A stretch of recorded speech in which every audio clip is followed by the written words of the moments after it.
Alright, we're gonna walk over. We're gonna tie her onto the bed using a quick release knot. Now, the idea of a quick release knot is that you have to release your horse quickly in an emergency situation. Like if they start pulling back or another horse starts to come over and mess with them, you can quickly release them so one, they don't get hurt, and two, everybody is safe.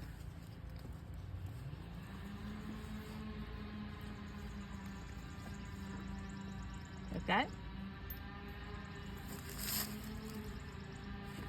Yep. No, I just undid it, but you can. Alright, so we're gonna start grooming. We have a bucket of brushes. I'll explain them to you. You have a Sleek Easy shed blade. It's another version of a shed blade, just like this one. This is also a shed blade. Here is your hard curry, your soft rubber curry, your stiff brush, your finishing brush, and a hoof pick. Okay. Go. Okay, so which brush do you start with? The curry. Okay, which one would you use in this situation? The rubber curry? That's correct. Now what do we do with the rubber curry? Gentle circles. Correct. And you always start where? At the head, the neck, and work your way back. Correct?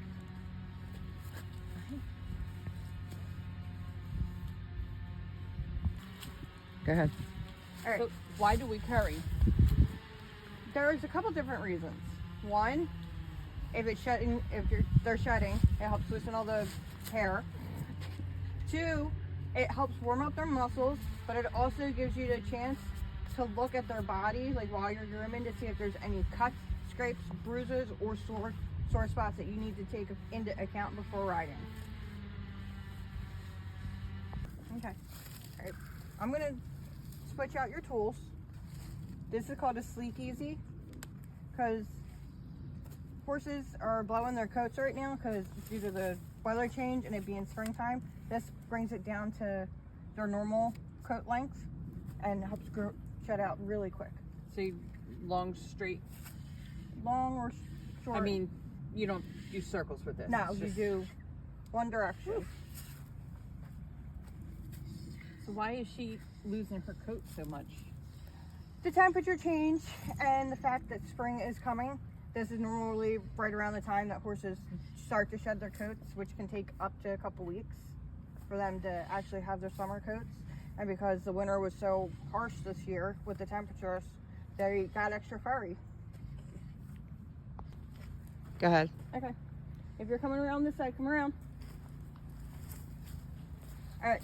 You just broke a big rule with working around horses. So when we're calling around a horse, especially for the first time, you always want to put your hand on their hip and keep it on the hip to let them know that you're there. So when you get to the other side, you can take it off. So just on their butt? Mm-hmm. Okay.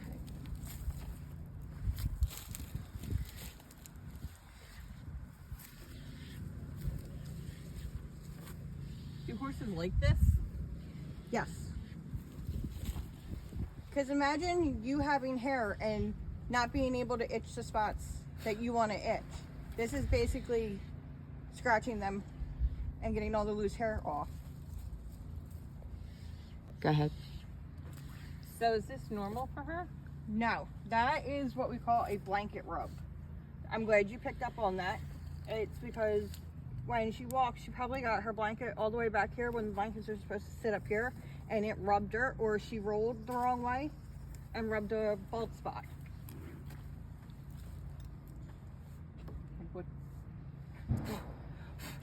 What brush is next? You're gonna your hard brush. Good job.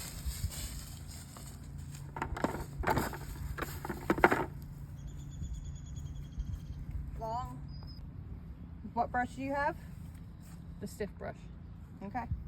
You do long, short strokes or short strokes, depending on what you're trying to accomplish, but you do it from the neck all the way down. You can do under their stomach.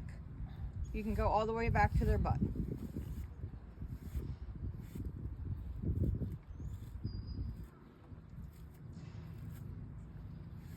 Go ahead.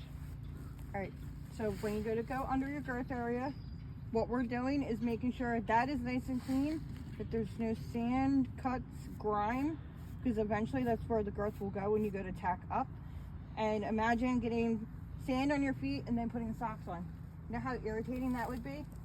Imagine that on an animal that has a brain of its own. Oh, okay. We do her chest too? Yes. Good girl. All right, we're gonna switch tools. I want you to come around to the left side, but do it the safe way. Good job.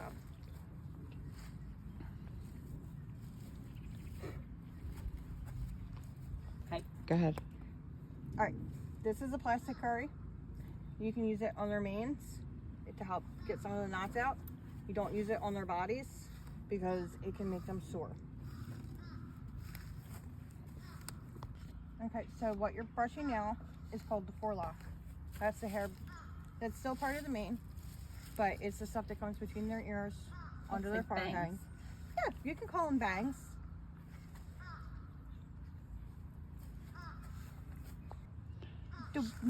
Say that again. Does it matter what side their mane falls on, or is it kind of up to the horse which way their mane falls? The mane will fall, like it's like human hair.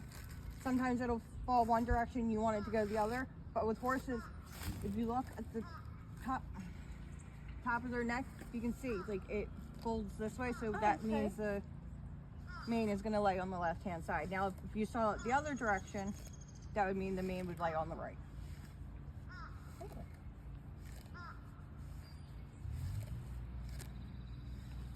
Do we brush their tail? We do. Do we use this brush? You can, or you can use a brush that's meant for tails. But when we go to brush her tail, you Yep. You come stand to the side and pull off this side and start at the bottom and work your way up. She knows you're there, but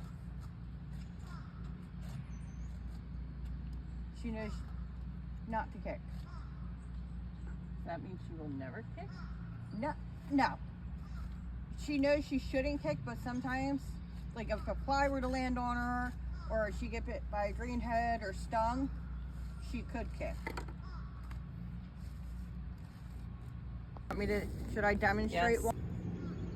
So next we go to do their hoofs. And so when you go to ask for a foot, you start at the shoulder, you run your hand down the back of the leg, and you want to support it by the cornet band where the hoof and the leg meet.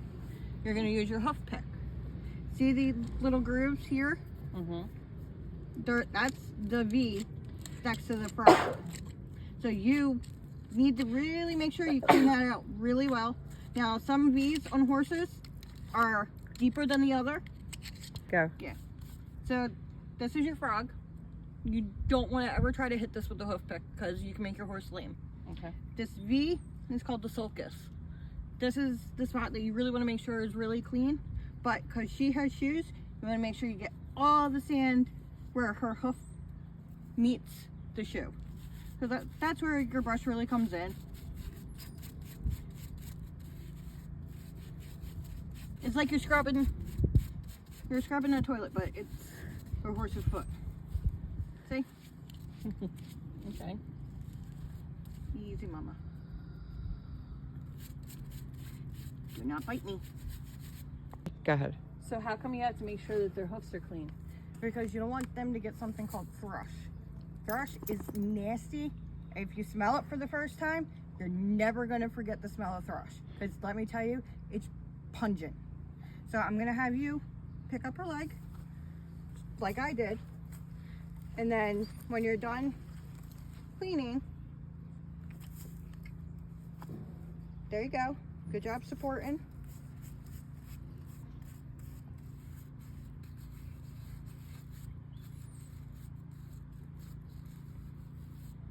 her hoof's heavier than I thought it would be. Yeah, not many people know how heavy hoofs can be.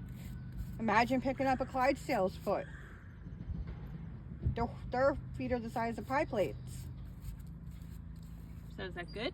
Yes, when we go to put the hoof down, you don't let them drop it. You guide it back down. Oh, you're Go ahead. So do we all do all 4 hoofs? Yes, we do. Okay. Are the back hoofs the same as the front?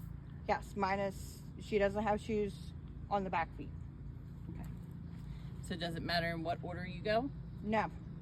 I was taught start on your left front, then go to the left hind, move around your horse to the right front, and then go to the right hind.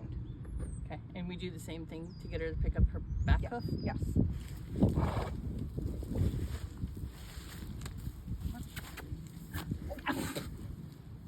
You didn't tell me about the tail. Easy. Can I? What's up? Can I hurt her doing this? If you hit the frog the wrong way, you can cause her to get a little sore, but what you're doing right now is really good. Oh God, her heavy foot's heavy. All right, Is that a, can you? Looks Yeah. like she has a stone. that's one of I'm the other afraid to reasons. pick it out. That's another reason why we pick puffs, because we notice things like that. Like, you know how we're grooming the body and looking for owies? That could be an owie, and that can turn into a stone bruise, Okay. which is a bruise on the hoof wall. So then, can you show me And- how to get that out? Yes.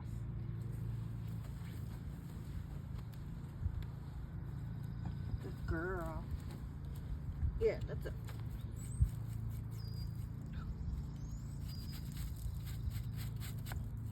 I'm just trying to clean around it so I can figure out, do I come from the top or from the bottom? That actually looks like an acorn. Yep, there was a little piece of acorn. Now I can show you this is the bulb of your hoof. I couldn't really show you on the front because she had front shoes, but on the backs I can show you. Like, that's the bulb. Good girl. Okay, I can put your foot down. Hey. Hey. Come on. Like, I don't want to drop it.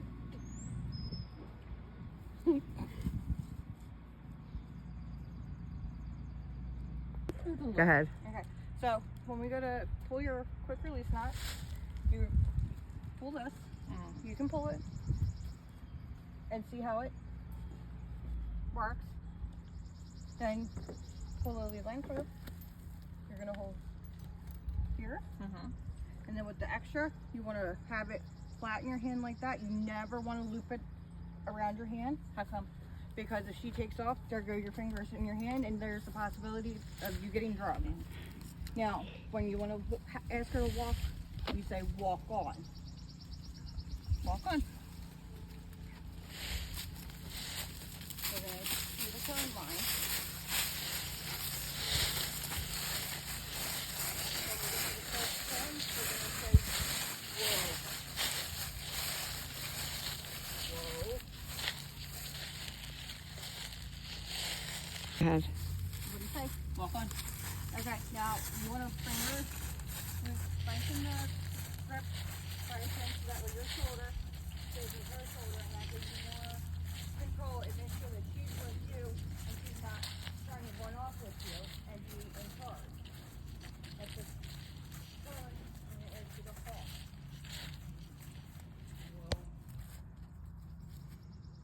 Good job. Girl. There you go. Give her a pat. Hey, what's my horse's name? Moon. Hi, Moon. Want her to walk on? Walk on. We're going to go around the barrel. Remember, your shoulder stays with her, so that way you have more control. At the next cone, we're going to halt. Whoa. Good job. Go ahead. Yes, Walk on. walk on.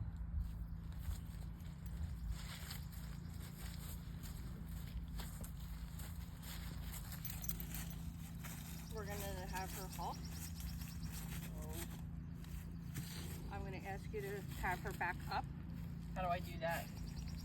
Okay, you can either have her back from your position, or you can stand in front of her. Put pressure here and tell her back. Back. And hold. Good girl. That was neat. Now come forward. Walk on. Good job. With the little walk. Kiss. Okay. Right. Go ahead. I'm going to have you walk on. Walk on. Okay. Now, if she's getting a little pushy, nudgy, you're going to make her turn a circle. That helps you get control of the situation. And it just resets her mind.